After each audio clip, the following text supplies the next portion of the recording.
Cette semaine, plusieurs décisions et initiatives importantes ont marqué l'actualité, tant au niveau national qu'international.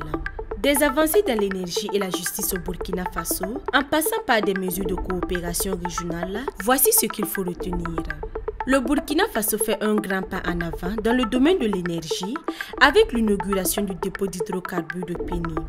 Ce projet, présenté par le Premier ministre, va permettre la création de 1100 emplois, dont 100 directement pour la population locale. Une avancée importante pour le développement économique et l'emploi dans la région. Par ailleurs, le ministre de la Justice Rodrigue Bayala a supervisé l'opération Casier Vide à Ouagadougou. Cette initiative vise à débarrasser les tribunaux de près de 2000 dossiers en suspens, un objectif visant à rendre la justice plus rapide et plus accessible tout en améliorant le fonctionnement du système judiciaire. Dans le domaine de la santé, une campagne nationale de vaccination contre la fièvre typhoïde a été lancée, visant plus de 10 millions d'enfants de 9 à 14 ans. Ce vaccin Tifibar, qui garantit une protection de 80% pendant 5 ans, sera administré jusqu'au 29 janvier, un geste essentiel pour améliorer la santé publique au Burkina Faso. Du côté de l'AES, une nouvelle étape de coopération militaire a été franchie avec la création d'une force unifiée composée de près de 5000 soldats issus du Burkina Faso, du Mali et du Niger. Cette force, équipée de moyens terrestres et aériens, ainsi qu'un système de renseignement commun, a pour objectif de lutter contre le terrorisme dans la région.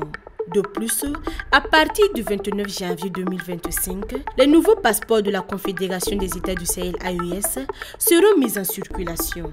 Ces passeports permettront de renforcer la libre circulation des personnes et des biens dans la région en remplacement des anciens passeports tout en conservant leur validité jusqu'à expiration.